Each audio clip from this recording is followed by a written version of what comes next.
இந்த சபையில் எங்களுக்கும் அம்மாவுக்குமான அந்த அனுபவம் மிக சிறிய காலகட்டத்தில் 3 சந்திப்புகளானது. அதை உங்களுடன் பகிர்ந்து கொள்கிறேன்.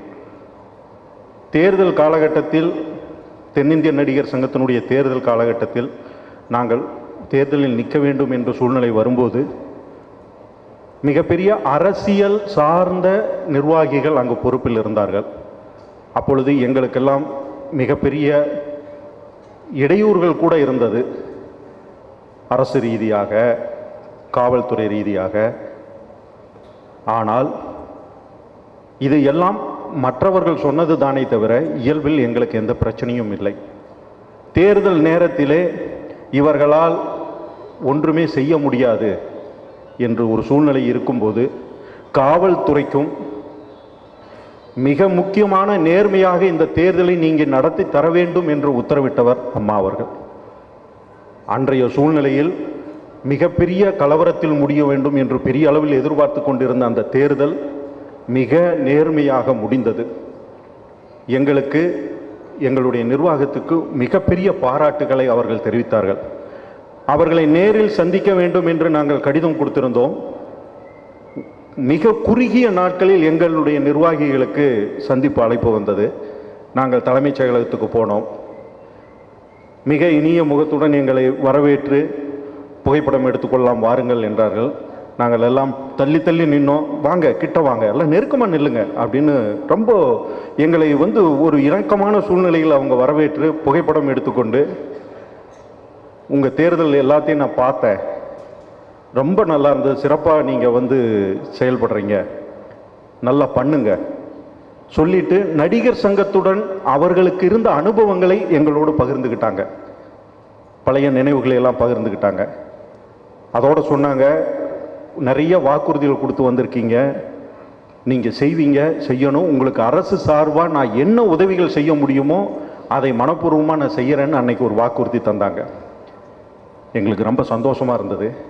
அப்போ நாங்கள் ஒரு வேண்டுகோள் வச்சோம். அம்மா, இந்த நிலம் எங்களுடைய நிலம் அல்ல, இது ஒரு மூதாதையர்கள் யார் யாரோ கனவு கண்ட ஒரு நிலம். ஒரு 52க்கு பிறகு இந்த இளைய தலைமுறைக்கு இந்த பூமியில் இயற்கை எப்படி படைக்கப்பட்டதோ அதுபோல ஒரு நிலம், அந்த கற்பு கெடாமல் அப்படியே மறுபடியும் திருப்பி இந்த இளைய தலைமுறை எங்கள் கையில் ஒப்படைச்சிருக்கு. இந்த மண்ணில் ஒரு நினைவாக அடுத்த ஒரு 50 வருடம் 100 வருடத்துக்கு ஒரு நினைவாக ஒரு கட்டிடம் கட்ட வேண்டும் என்பது எங்களுடைய நோக்கம். அது உங்கள் கையால் பூமி பூஜை போட்டு நீங்கள் துவக்கி வைக்கணும்னு கேட்டோம். கண்டிப்பாக நான் செய்கிறேன்னு சொன்னாங்க அன்னைக்கு. அதுக்கு பிறகு இதே டிசம்பர் மாதத்தில் மிகப்பெரிய 100 ஆண்டு கடந்த ஒரு வெள்ளம் வந்தது. அதற்கு நாங்கள் எல்லா கலைஞர்களையும் சந்தித்து வெள்ள நிவாரண நிதி தேர்வு செய்துக்கிட்டு நாங்கள் இருந்தோம். ஆனால் முதல் முறையாக நாங்கள் சந்திச்சுட்டு வந்துட்ட பிறகு உடனடியாக கலைஞர் அவர்களையும் நாங்கள் போய் சந்தித்தோம். சோ சாரை சந்தித்தோம், விஜயகாந்த் சாரை சந்தித்தோம்.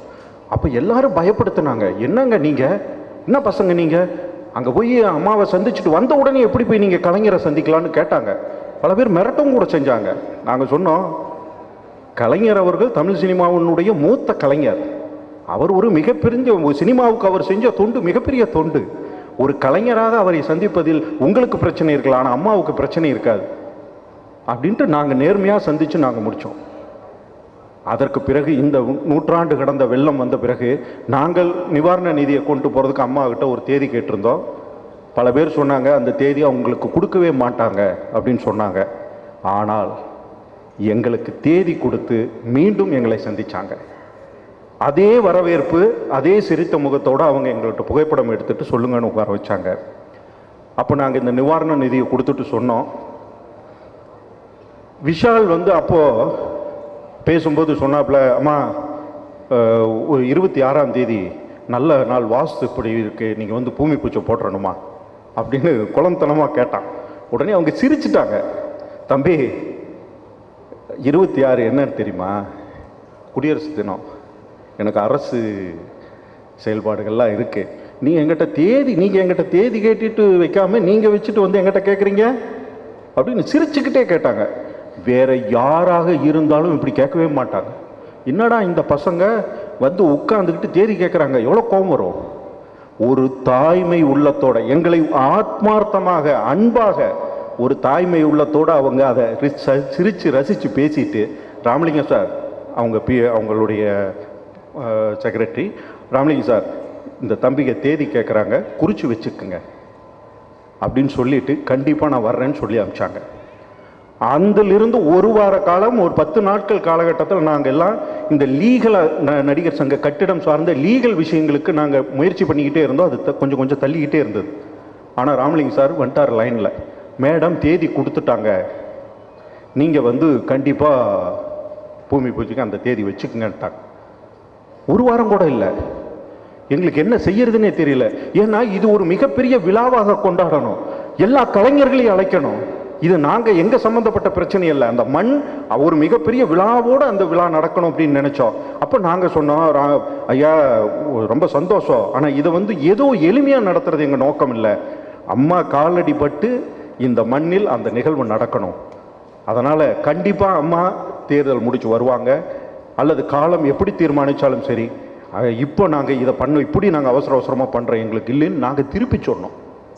அதை வேற யாராவது இருந்தால் எப்படி எடுத்துக்குவாங்க? என்னடா நம்ம தேதி கொடுத்தா அதை மறுக்கிறாங்களேன்னு எவ்வளவு கோபம் வரும். அதுக்கு பிறகும் அவர்கள் சரி அப்படின்னு அவங்க திருப்பி ஒரு பதிலை சொன்னாங்க. காலம் எங்களுக்கு மீண்டும் அந்த வாய்ப்பை தந்தது. அவர்கள் இந்த பூமி பூஜை போடுவதற்கான நேரத்தை தந்தது. அவர்கள் வெற்றி பெற்று வந்தார்கள். ஆனால் இன்று அவர்கள் நம்மிடம் இல்லை. இந்த பயணத்தில் எங்களுக்கு யோசிக்கும்போது ரொம்ப ரொம்ப என்ன இவ்வளவு ஆசைப்பட்டு நாங்கள் இவ்வளவு பண்ணினது காலம் நமக்கு அதை தள்ளியன்னு ரொம்ப மிக வருத்தமாக இருக்குது, சங்கடமாக இருக்குது. ஆனாலும் மனிதராக இருந்து, ஒரு அரசியல் தலைவராக இருந்து, தமிழக மக்களுடைய முதல்வராக இருந்து அந்த அடிக்கலை நாட்டுவதை விட ஒரு தெய்வமாக இருந்து அந்த இடத்தில் நாட்டப்படும் அடிக்கல் மிகப்பெரிய பலமானதாகவும் மிகப்பெரிய ஆத்மார்த்தமானதாகவும் இருக்கும் என்று நாங்கள் உண்மையிலுமே நம்புகிறோம். அந்த ஆசீர்வாதங்கள் எங்களுடைய முதல் தேர்தல் அறிக்கையில் நாங்கள் சொன்னது, எங்கள் மூத்தவர்களுடைய ஆத்மாக்களின் ஆசீர்வாதங்களோடு தான் நாங்கள் ஒவ்வொரு செய்கையும் செய்கிறோம். எங்களுக்கு நல்ல பேர் வந்தாலும் சரி, கெட்ட பேர் வந்தாலும் சரி, அது எங்களை சேர்ந்தது அல்ல அப்படிங்கிறதுல நாங்கள் தெளிவாக இருக்கோம். இது அறிவுபூர்வமான விஷயம் அல்ல. சில விஷயங்கள் உணர்வு பூர்வமாகவும் தத்துவமாகவும் இந்த இயற்கையோடு ஒட்டி நம்ம பயணம் செய்யணுங்கிறதுல எங்களுக்கு எந்த விதமான இரண்டாவது கருத்துக்களே கிடையாது. காலம் எங்களுக்கு மிகப்பெரிய கொடையை, மிகப்பெரிய ஒரு ஆசீர்வாதத்தை அம்மா அவர்கள் மூலம் திருப்பி செய்யும் என்று நாங்கள் முழுமையாக நம்புகிறோம்.